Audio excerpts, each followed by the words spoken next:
আপনারা কি কখনো এমন পরিস্থিতিতে পড়েছেন যখন মনে হয়েছে এটাই হয়তো আমার শেষ সুযোগ? আজ আমি শেয়ার করব মালয়েশিয়ার ইমিগ্রেশনে আমার এক ভয়াবহ অভিজ্ঞতা যা আমাকে লিটারালি কাঁপায় দিছিল।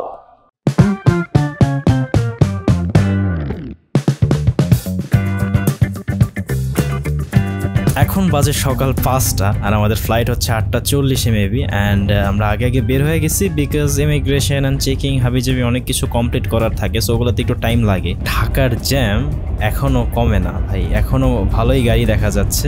সো মাত্র হচ্ছে গিয়ে ইমিগ্রেশন কমপ্লিট করলাম আর ইমিগ্রেশনে ভাই যারা ফার্স্ট টাইম মালয়েশিয়া যায় তাদের সাথে অনেক ড্রামা করে। আমাকে মেবি 2 আওয়ার্স ওর 1 ঘন্টা 1.5 ঘন্টার মতন আটকায় রাখছে। আটকায় রেখে ওরা দুনিয়ার কোশ্চেন জিজ্ঞেস করতেছে আপনি কোন নিয়াতে পড়েন। আমি সবগুলো পারফেক্ট অ্যান্সার দিচ্ছি, তাও ওরা এক একটা ডিপার্টমেন্টে আমাকে পাঠাচ্ছে বারবার। এক একটা মানে পুলিশ অফিসার ইন্টারোগেশন রুমের ভিতরে পাঠায় হাবি যাবে। আই ডোন্ট নো, আমি একটাও ভুল অ্যান্সার দেনে যেটা চাচ্ছে সেটাই দিচ্ছি। তাও ওদের কথা হচ্ছে যে যারা মালয়েশিয়া যাবে তাদেরকে আর কি অনেক কোশ্চেন জিজ্ঞেস করতে হয়, এটাই কিছু একটা বললো। লাইক আমি ফার্স্টে ইমিগ্রেশনে দাঁড়াইছি, তারা বলে যে আপনি ওইখানে যান, ওইখানে যায় কথা বলেন। আমার সাথে যারা ছিল তাদেরকেও পাঠাইছে, তারপর ওরাও ওইখানে গেলো, তারপর ওদেরকে আরেকটা জায়গায় নিয়ে গেলো। ওখানে যে আবার কিছু জিজ্ঞেস করলো, ওখানে যে জিজ্ঞেস করার পর আবার ওদেরকে আরেকটা জায়গায় নিয়ে গেলো। 1.5 ঘন্টা ধরে মেবি এরকম হচ্ছিল বারবার। বাট ফাইনালি মানে 1.5 ঘন্টা পর আমাকে ইমিগ্রেশন থেকে ছাড়ছে, সিল টিল দিছে। আমি ভাবছি আজকে গেছি আমি। আনফর্চুনেটলি এটা বাংলাদেশের ইমিগ্রেশন ছিল, এখন আমি মালয়েশিয়ার সাইডের ইমিগ্রেশনে যাই নাই। এখন অলমোস্ট 7:30 বাজে, আমরা এতক্ষণ ইমিগ্রেশন অফিসেই ছিলাম অ্যান্ড এখন আমরা যাচ্ছি প্লেনে। আমরা ইউএস বাংলা দিয়ে যাচ্ছি অ্যান্ড ফার্স্ট টাইম আমি মেবি ইউএস বাংলাতে ট্রাভেল করতেছি। আপনারা যারা ডলার এন্ডোর্স করাবেন তাদের জন্য একটা জিনিস, যে আমরা লোকাল থেকে করাইছি সেখানে 124 টাকা নিছে, বাট এইখান থেকে 120 করে চাচ্ছে। সো ভালো ডিল, আপনারা যারাই ডলার নেবেন তারা এয়ারপোর্ট থেকে নেওয়ার ট্রাই করবেন। বাট এইখানে এসে দেখে দুনিয়ার লম্বা লাইন, এটা ক্রস করতে আমার 30 মিনিটের মতো লেগে যাবে। আপনার জুতা, ইলেকট্রনিক ডিভাইস, বেল্ট, হাবিজাবি সব কিছু আপনার খুইলা ট্রেতে রাখতে হবে, তারপর হচ্ছে আপনি ভিতরে ঢুকতে পারবেন। অলরাইট, 30-40 মিনিট অপেক্ষা করার পর আমরা ভিতরে ঢুকছি অ্যান্ড আজকের ওয়েদার তেমন ইন্টারেস্টিং না, খুব ফগি। আমাদের বাংলাদেশের শীত অলমোস্ট আইসা পড়ছে অ্যান্ড এই প্লেনে আমরা হচ্ছে আজকে যাব উড়বো আর কি, ওইরা মালয়েশিয়া যাব। আমাদের বোর্ডিং টাইম হয়ে গেছে, এখন আমরা ডিরেক্ট প্লেনে চলে যাব। আমাদের প্লেন কিছুক্ষণের মধ্যে ছাইরা দিবে।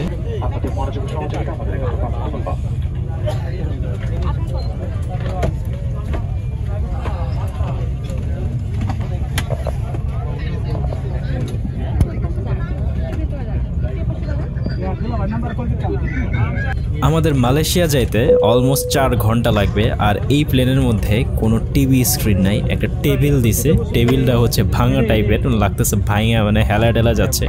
আর টেবিলটা খুবই ছোট ভাই, টেবিলের মধ্যে মনে আমার ব্যাগও স্টোর করা যাবে না, এরকম একটা টেবিল দিছে। এখানে খাবে কিভাবে মানুষ?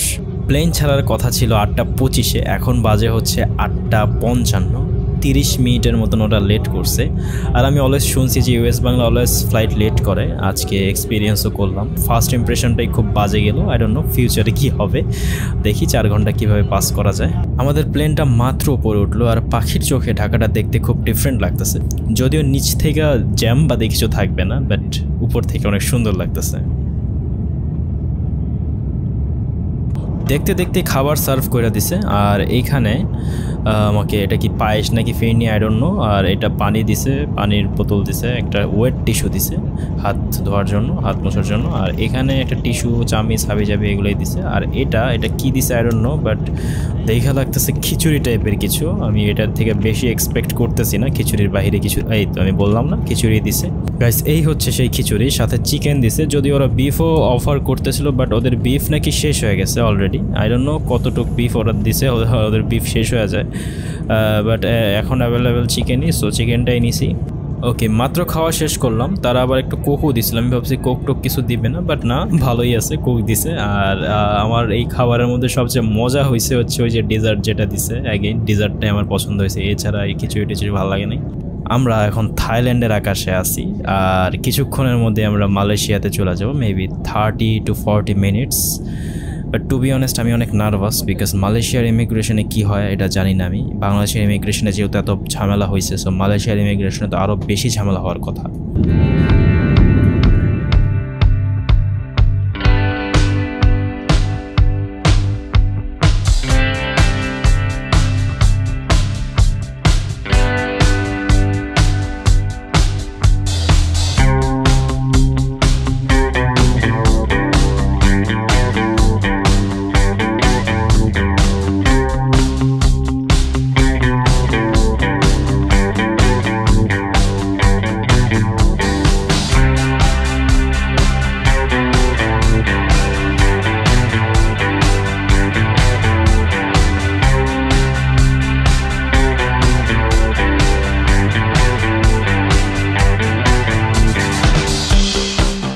মালয়েশিয়ান এয়ারপোর্টটা বেশি দেখতে মনে হয় কোনো শপিং মলে আছে, আমাদের যমুনা ফিউচার পার্কের মতো লাগে। যমুনা ফিউচার পার্কের টপ ফ্লোরের ভিতরে হারাই গেছে এরকম লাগে। লাইক এটাকে এয়ারপোর্ট মনেই হয় না, শপিং মল মনে হচ্ছে। আর এখানে আমাদের ইমিগ্রেশনে যাওয়ার জন্য অনেক দূর পর্যন্ত যেতে হবে, হাইটা 20-30 মিনিটের মতন হাঁটতে হবে, তারপর হচ্ছে ইমিগ্রেশন।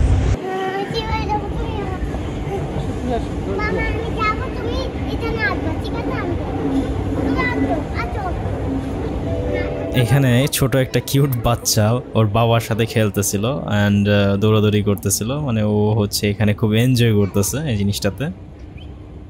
মালয়েশিয়ার এয়ারপোর্ট অনেক বড়, লাইক আমাদের এখন ইমিগ্রেশনে যাইতে হবে, বাট ইমিগ্রেশনে যাওয়ার জন্য নাকি আমাদের আরেকটা বাসে উঠতে হবে। ওই বাস আমাদেরকে ওই ইমিগ্রেশনের সাইডটাতে নিয়ে যাবে। লাইক এতই বড়, এক জায়গা থেকে এক জায়গায় যাওয়ার জন্য বাসে উঠতে হয়। এয়ারপোর্টের ফ্রি বাস যদিও।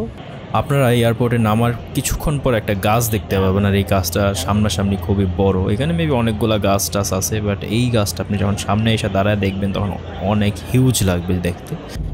এটাই হচ্ছে আমাদের সেই বাস যেটা আমাদেরকে ইমিগ্রেশনের সাইডে নিয়ে যাবে। আর গাইস, আমরা কিন্তু এখন এয়ারপোর্টের মধ্যেই আছি, আর মেবি 5 মিনিট হয়ে গেছে অলমোস্ট, বাট এখন আমরা ইমিগ্রেশনের সাইডে পৌঁছাইনি। তার মানে আপনারা গেস করতেই পারতেছেন এয়ারপোর্ট কত বড়।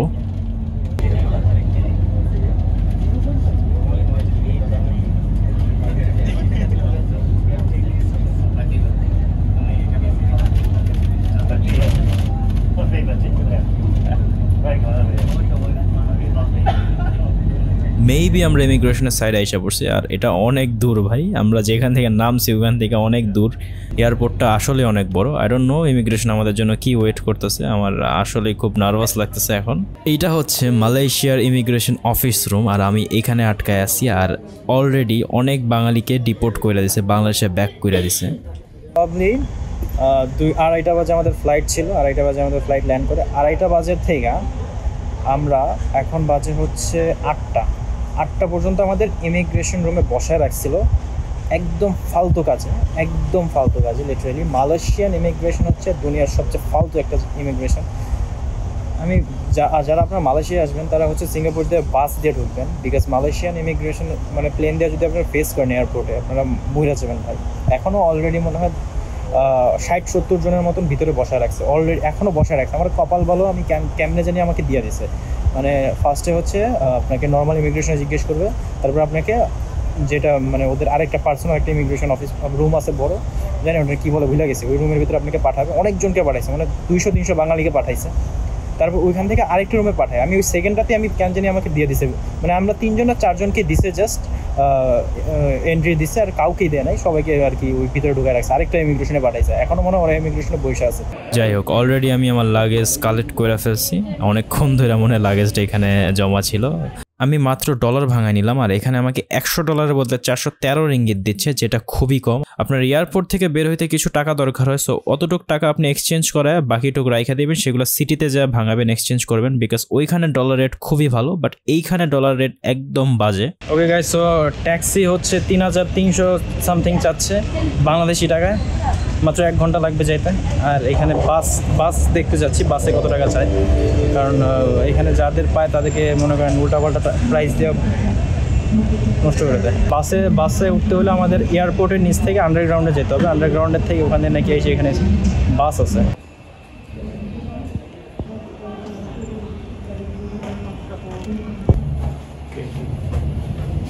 You live here? Ground floor. I'm living here.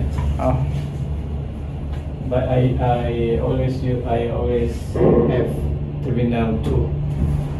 Alright guys, so আমরা বাসে উঠে গেছি, আর বাসের টিকিট নিচে হয়েছে 15 রিঙ্গিত RMS পর্যন্ত আর কি। এখান থেকে RMS যাবো আমরা 15 রিঙ্গিত দিয়ে। ওইখান থেকে আমাদের গ্র্যাব নিতে হবে, গ্র্যাব নিয়ে আমাদের যেতে হবে শ্রী পেতালিং এরিয়াতে আমাদের হোটেল। সো একটু লং জার্নি হবে আই গেস। মালয়েশিয়ার ওয়েদার হচ্ছে নেশাখোরি ওয়েদার। এখানে কখনো বৃষ্টি হয়, কখনো রোদ থাকে। সো অলরেডি বৃষ্টি শুরু হয়ে গেছে, একটু পরে দেখবেন বৃষ্টি চলে যাবে। সো এই জিনিসটা হচ্ছে মালয়েশিয়া নর্মাল, খুবই নর্মাল। আর এখানে গরম, মানে গরম বলতে এত গরম না, আবার অত ঠান্ডাও না, বাতাস নাই, কোনো বাতাস ছাড়া একটা কান্ট্রি এরকম আর কি।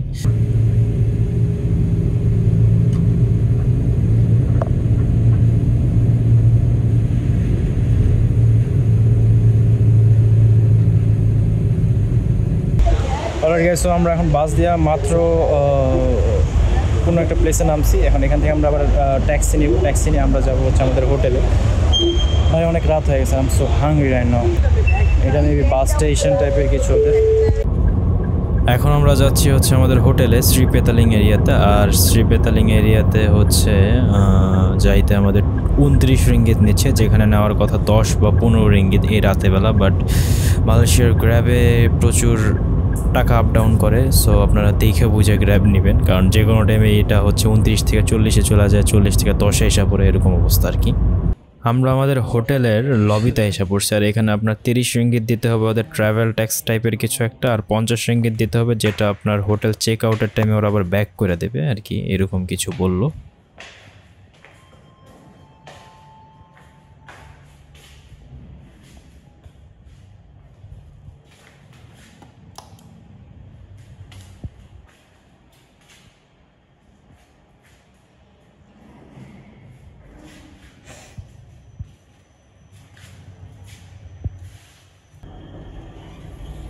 এই হচ্ছে আমার হোটেল।